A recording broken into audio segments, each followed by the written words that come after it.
Please join me in the Pledge of Allegiance. I pledge allegiance to the flag of the United States of America and to the republic which stands one nation under God, indivisible, with liberty and justice for all.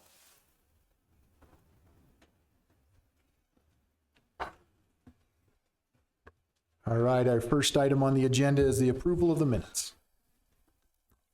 Do we have any discussion or I corrections? have no corrections. I saw no corrections either. I'll make a motion that we approve the minutes from the April 1st commission meeting. I'll second. Okay, motion by Commissioner Martinez, second by Commissioner Jensen. All in favor? Aye. Motion passes. Item number 2 is Employee of the Month, Kellie Payne.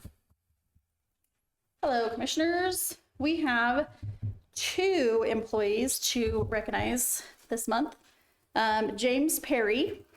He has been employed with Carbon County since July 8th of 2024.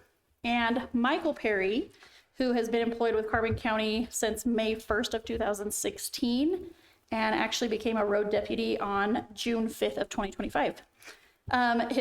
Their sergeants, previous sergeant, current sergeant, actually nominated, so I'm going to let them come up and give the nomination.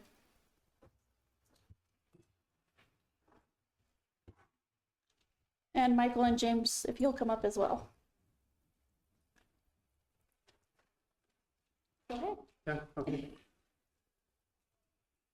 So, Andy Leonard with the Sheriff's Office. So we were talking outside, like who should go first, and I think they decided me because Garrett, Sergeant Safely here, has the cool story that you guys are probably all waiting for.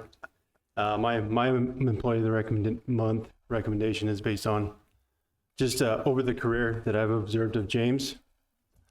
Full transparency, Michael is extremely deserving, but I did not nominate him. I'm honored and fortunate to work with him in my career, and there's 1,000 reasons, but mine was specifically based on James. So I'll let Sergeant Safely talk more on Michael.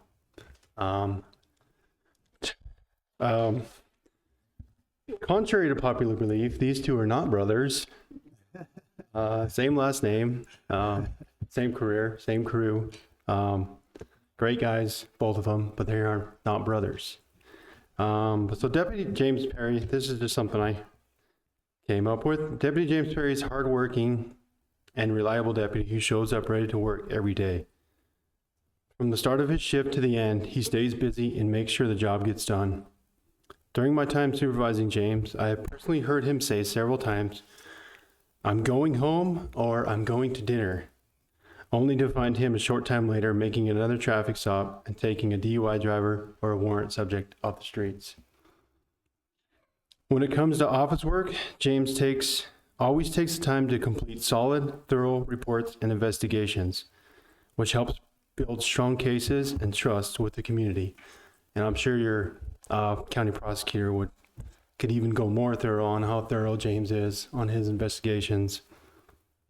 I know every time I'm getting ready to look at one of his reports, I'm like, all right, I need to get a snack for this one. I'm going to be here a bit. He is always one of those employees, if you need something done right, James is always a good person to call. In addition to his regular duties, James serves as a Spanish translator and has helped several agencies in this area on major cases where communication with victims and suspects alike was key. He picked that skill up in his military on James's weekends off. He also serves in the National Guard and even uses his own vacation time sometimes to do so when he's scheduled to work. When James is not serving the citizens of Carbon County and this great country, he's truly devoted husband, father, and friend to all who know him. With all the skills, experience, and integrity James brings to the job, Carbon County is very lucky to have him, and I feel very fortunate to know him. For his hard work, teamwork, and dedication to serving others, James Perry is very, very deserving of the Employee of the Month.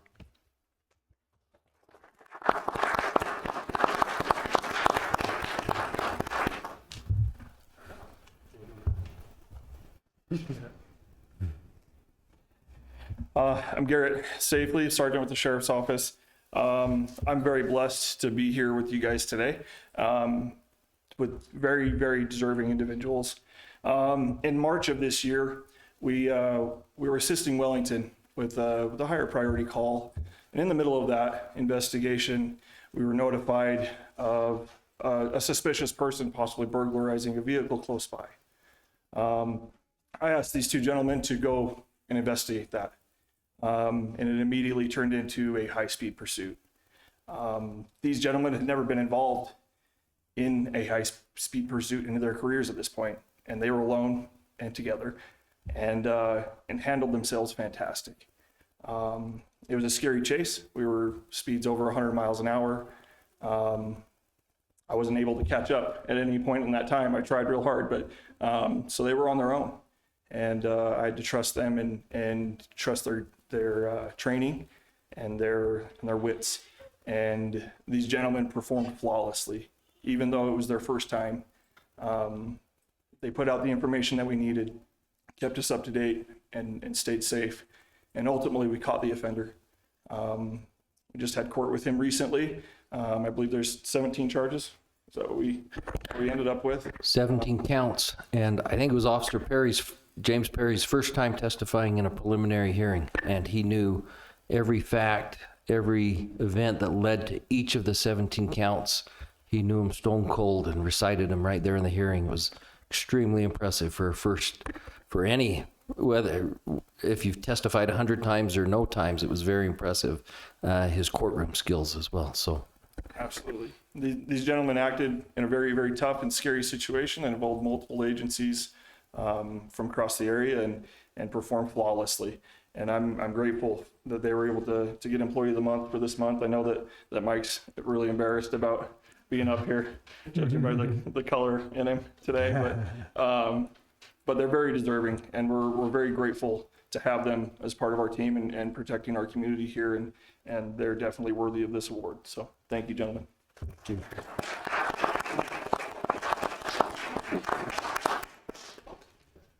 You're so welcome. We sure appreciate you, Mike and James, and all that you've done. Garrett kind of honed into it a little bit, but this event was, even though me and James got to do essentially the fun stuff, the drive fast, catch bad guys, there's a lot of other agencies that worked with us in getting this guy.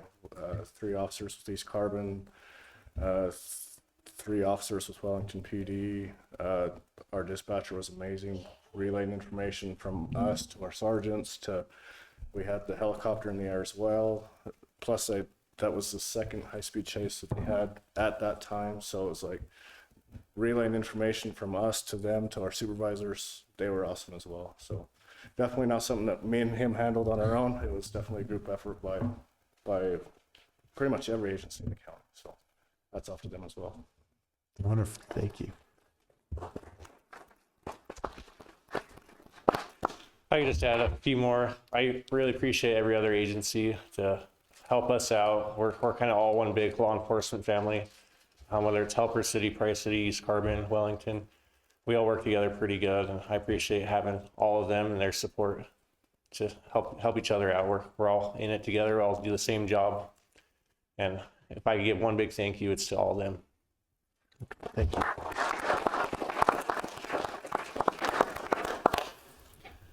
We appreciate you keeping us all safe. Thank you. thank you.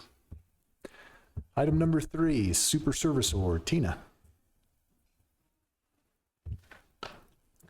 Hi, Commissioners. So our Super Service Award recipient this month is Maylene Newman from the Holiday Inn Express and Suites. And I'm going to go ahead and read her nomination. She goes above and beyond by creating a workplace where both her team and guests feel genuinely cared for. As a general manager, she leads with kindness, stays involved in daily operations, and supports her staff whenever needed.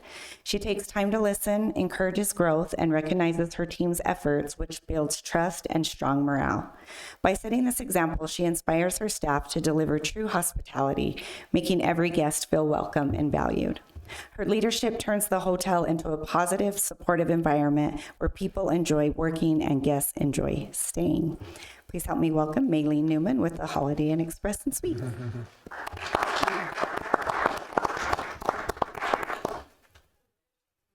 Hello. I've known Maylene since I started with the county. She used to be on our tax advisory board. Very, very well versed, knows the hotel business inside and out. And talking to her people when I visit to go do brochures, they all love her. So anyway, you're welcome. Don't let that one fall out. And then if you'd like to say something, you can. Okay. Well, I'd just like to say I work with amazing people. The team at the Holiday Inn Express are true winners, and I wouldn't be here without them. So thank you. Thank you, Maylene.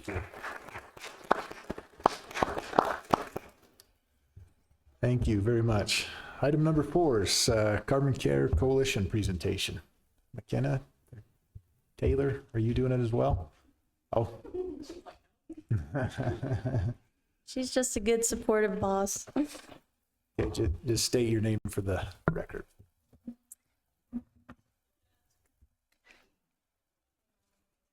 Maybe.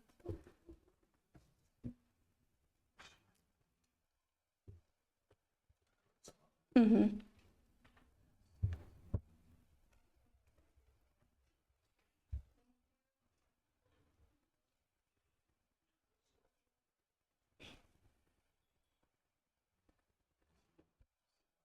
Not yet.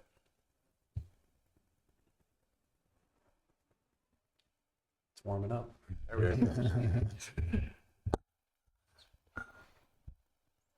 Okay, perfect. And this is McKenna Terry. Yeah, I'm McKenna Terry. I'm the prevention specialist and the care coalition coordinator for Four Corners Community Behavioral Health. This award, the Carbon County Heart and Character Award, is sponsored by the Care Coalition and recognized by the Commissioner's Office. It honors individuals who consistently demonstrate great character and make meaningful impact in our community. It was designed to recognize and reward quiet, everyday acts of goodness that often go unnoticed, encouraging community members to look for those who may not have large achievements or standout talents, but who are striving to be good people through their daily interactions with others. Nominees embody qualities such as kindness, compassion, and respect, while selflessly helping others without expecting recognition. They show responsibility and accountability in their daily lives, whether as youth dedicated to school and personal growth, or as adults who are dependable in their personal, professional, and community roles. Through service and volunteerism, they actively strengthen the community, and their integrity ensures that they do the right thing even when no one is watching. Above all, these individuals serve as a positive influence, uplifting others and leading by example. While not every nominee can receive the award, each one represents the powerful difference and that strong character and genuine care make in the lives of others. The Care Coalition utilizes the social development strategy as a simple way for communities to help people, especially youth, grow into healthy, successful adults. It focuses on 3 key parts. First, giving kids opportunities to be involved in positive activities. Second, teaching them important life skills. And third, recognizing them when they do something good.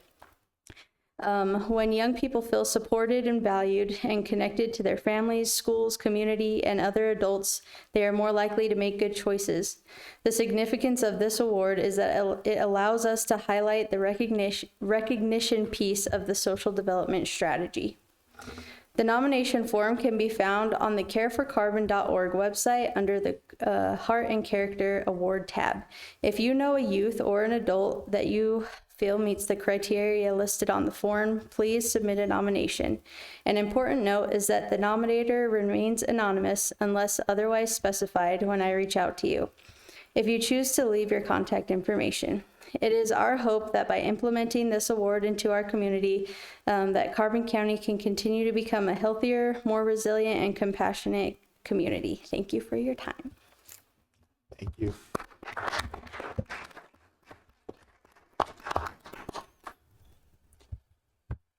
All right, item number 5 is open seal bids for Sheriff Department vehicles. It's supposed to be Jeff Wood, but I guess that's you, Seth. Yeah, we got it. There are Yeah, Cletus. 5.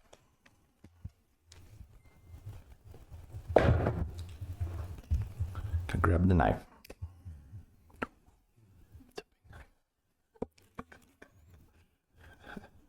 It's not my knife.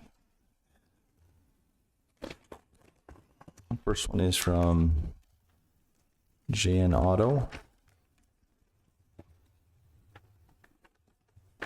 for a 2024 Chevy Silverado RST with 18,372 miles, 46,996.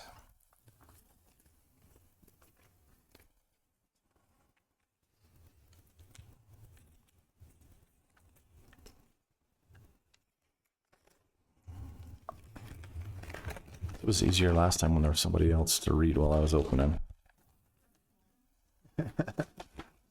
The Jan Auto had one other one. It's for a 2025 Ford F-150 XLT, 11,230 miles. The amount is 43,995.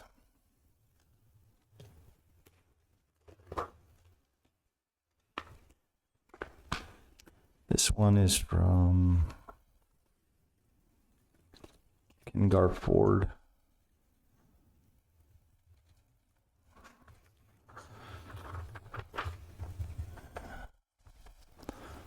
There's three different ones in here.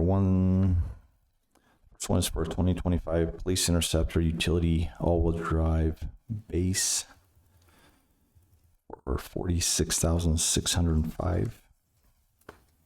There's a second for a 2025 Explorer 4-door 4x4, 40,280. And then there's a 2026 Police Interceptor Utility All-Wheel Drive, 48,440.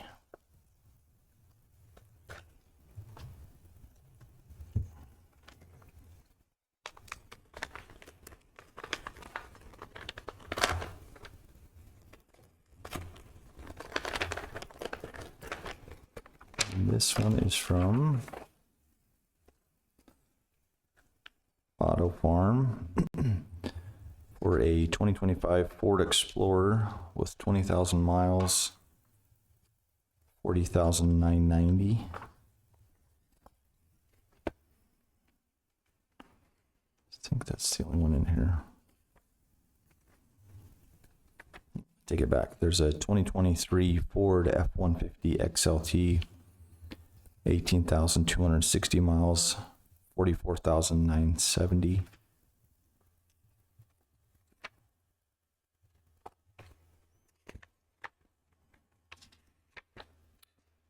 And then there is a third for a 2024 Ford F-150 XLT, 19,430 miles, $43,571.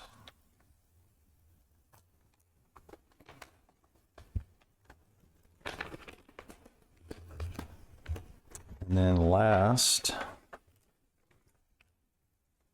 is Murdoch Ford, the Santa Quin.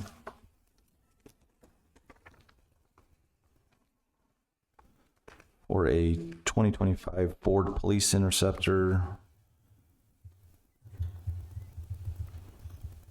I don't see a mileage. $44,711 is the price.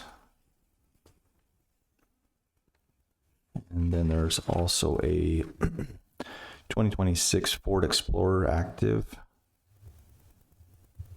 And the final price is $43,657. So a few more than 5.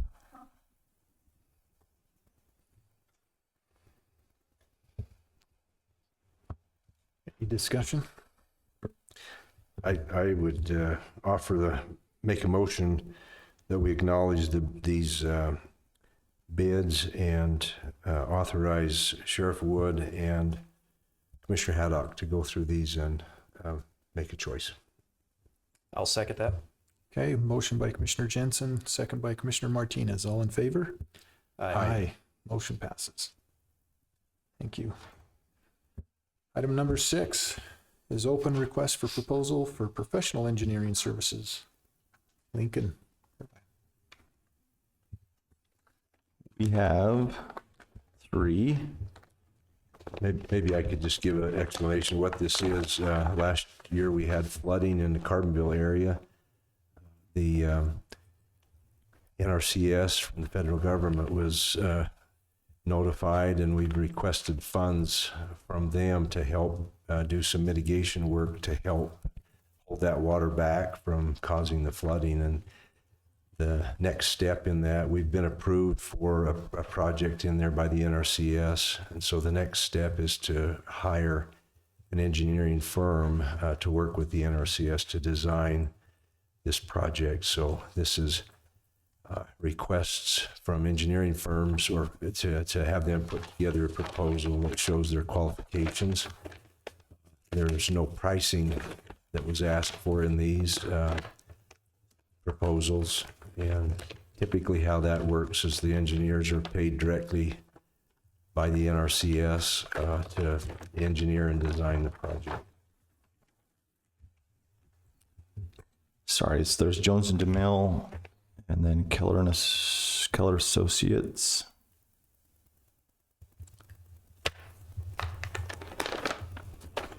And then there's Johansson and Tuttle.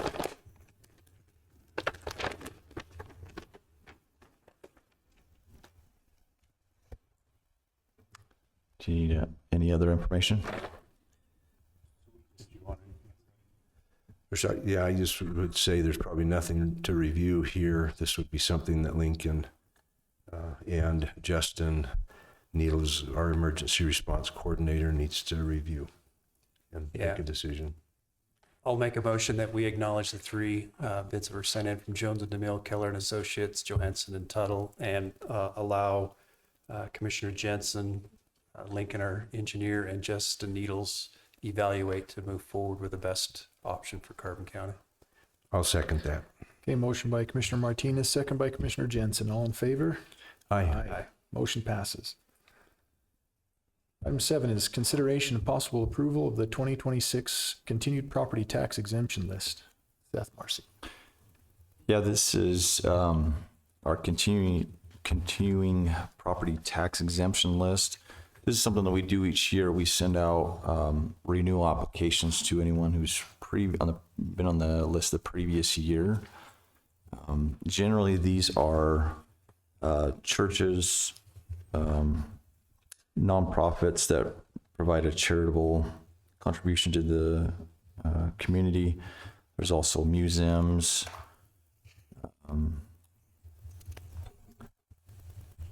as well as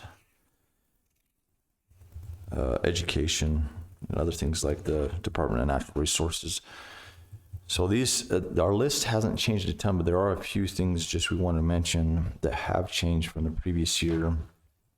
Previously, we had a nonprofit, Coal Country Housing and Development, who had 4 parcels on this list. They've sold those parcels. They are no longer on the list. We were told that there may be an application for one of them, but we haven't processed an application yet.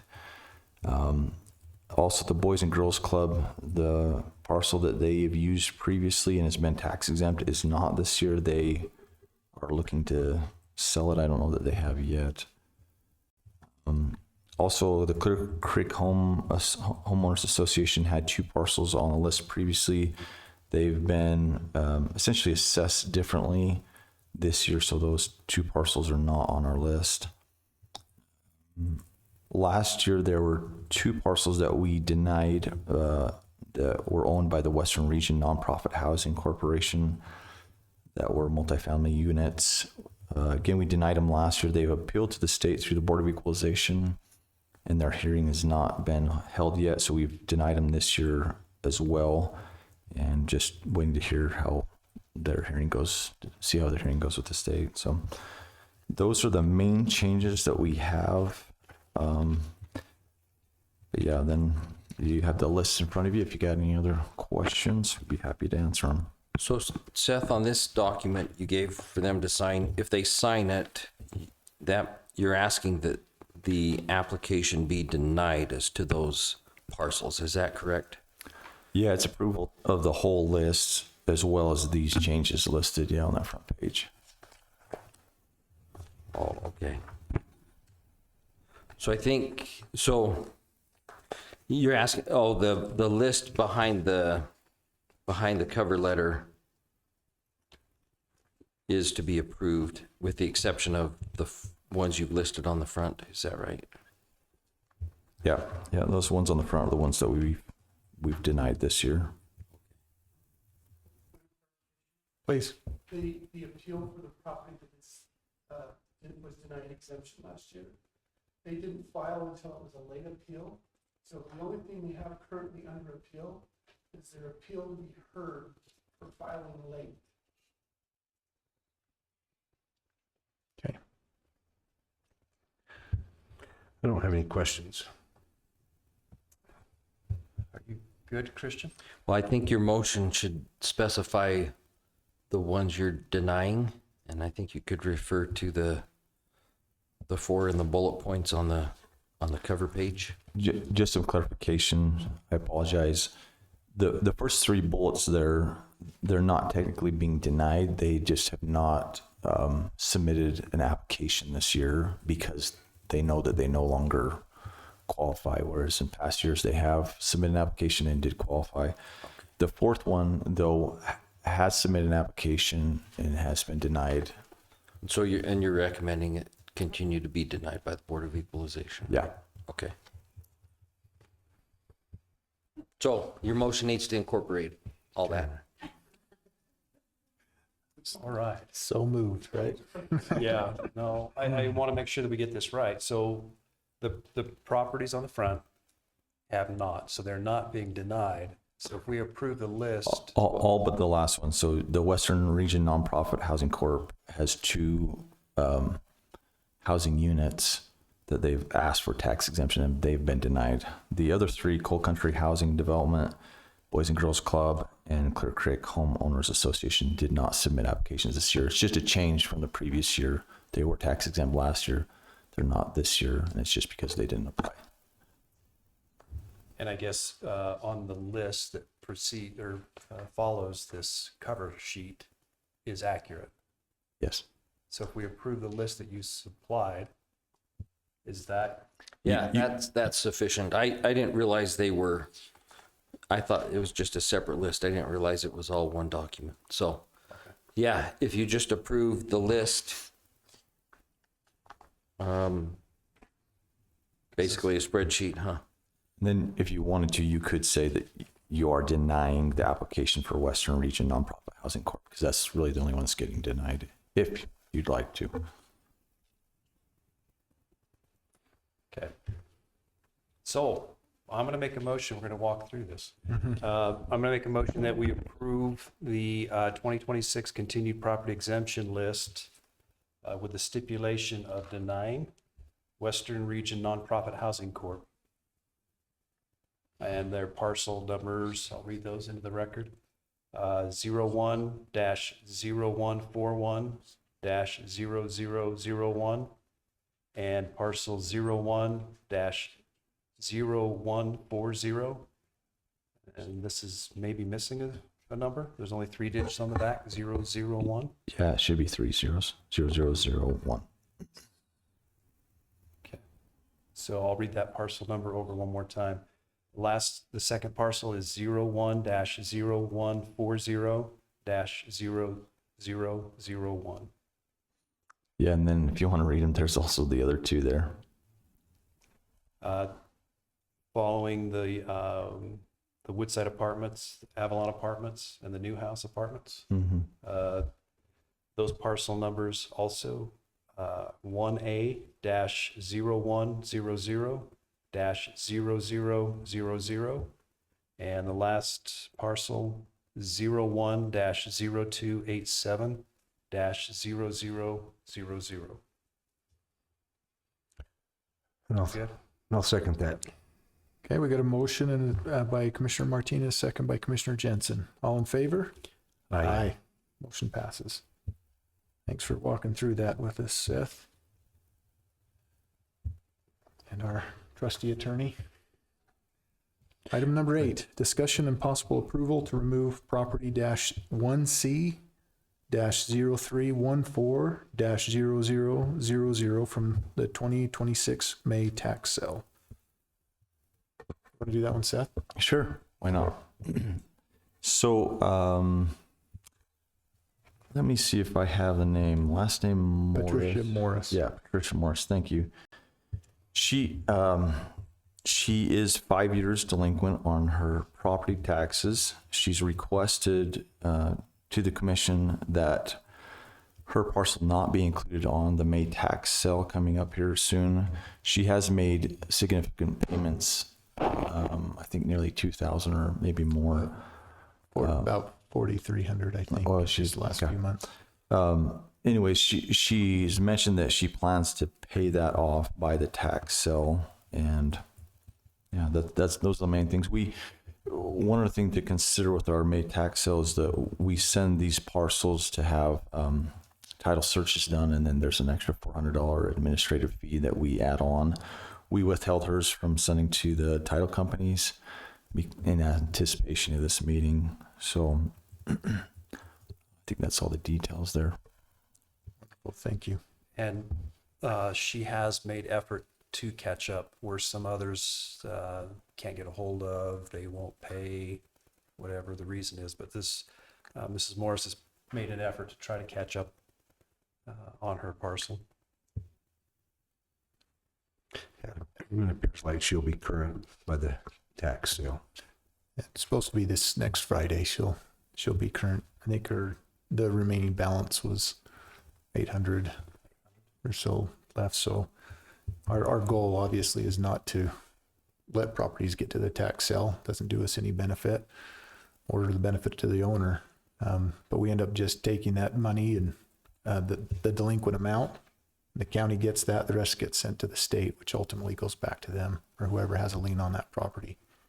Just important for some people who misunderstand why we do tax sales. It's not a revenue generating thing for the county. So do we have a motion on this one? I'll make the motion that we approve removing property parcel number 1C-0314-0000 from the May 2026 tax sale. And I'll second. Motion by Commissioner Jensen, second by Commissioner Martinez. All in favor? Aye. Motion passes. Item 9 is adjourn as the Carbon County Board of Commissioners and convene as the Carbon County Board of Equalization. I'll make a motion that we adjourn as the Carbon County Board of Commissioners and convene as the Carbon County Board of Equalization. I'll second. Okay, motion by Commissioner Martinez, second by Commissioner Jensen. All in favor? Aye. Aye. Motion passes. Item 10, hearing for appeals number 2025-876 and number 2025-902. Kevin Ewell. So hearing 876, I was able to complete an appraisal on this property. My appraised value came in at $655,000, and I called the homeowners and they agreed to stipulate to that value. You should have a copy of the stipulation in your packet. If not, I have one here with me and I can certainly put it there. On the hearing of 902, this was a residential exemption hearing. And I wanted to comment a little bit on this one, just because there's a lot of misunderstanding of what the residential exemption is in the state of Utah and when we give it and when we don't. So the residential exemption is given to a property when somebody lives there full-time. Full-time is defined by statute as you must live there 183 consecutive days out of the year. So with that definition, you can't have two full primary residences. You can't have your wife with one and your partner, or your partner with one and you with one. It's one per household. So anyway, this case is one where she had a relative renting it from her, but she wasn't living there. And so she turned in a form that says, this is no longer my full-time residence. And then when she saw her taxes double, she was like, wait a minute, how did that happen? So I wanted to make sure that we understand that residential exemption is given to those properties. So if you own a duplex and you don't live in it, somebody else does, and you can still get the residential exemption. If you are renting a property, you can still get the residential exemption. If it's your vacation home, you cannot get the residential exemption. So in this case, we felt that this property should have received the residential exemption. They just didn't understand the process. And my department didn't help fill them in. This comes up all the time, and we try and train and help people understand. So, Thank you, Kevin. I have no questions. I don't either. I